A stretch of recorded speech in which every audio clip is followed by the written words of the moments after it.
ako sa baby. Diba, ang dami. Pero malain naman yung good kasi hindi pa talaga. Naubos na yung ano nito isang mawa, naubos na yung puno. Dito kasi banda red na.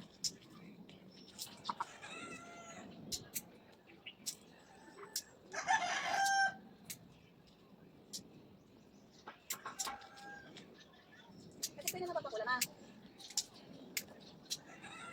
Kasi pa rito kainin. Alin ba? Ito. Oo. Ano ba ganun din, ha? Nagpuputo ka na din. Alin? Ganito. Yung alin? Nagpuputo ka na rin baka kuturo. Oo, marami. Asin. Kasi pa. Kasi ano pa lang. Hindi kaya hindi kami sasabat. Dapat ito ako. Lumisan sa sunod. Kasi yung anak ko nagpupupit ka daw sa yung gabi. Narinig kayo yung gupit-gupit. Gurit ang dahon. Ano mo? Hindi, nag-aaral siya ng kamay niya. Ginagaya dito ng gupit niya. Ito ko kasi isang buo na siya ba? Sayang. Talaga, di ba nga, hindi nakakapagpabong ka ng tagulan.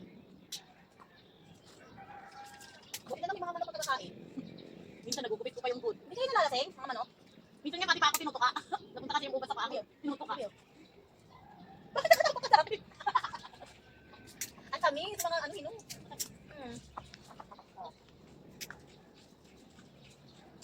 Matamit na.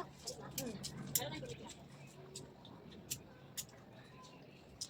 Oh, matamis na. Talaga. Sabi ko kanina maasin. Hindi, may nakain, yung medyo green pa kasi yun, pero may pula na rin siya.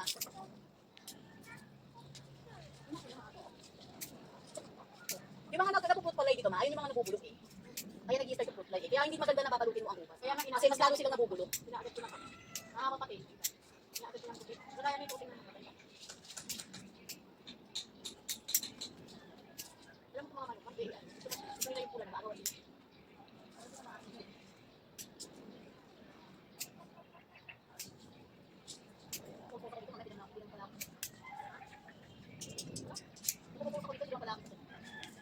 Ayun, Mao.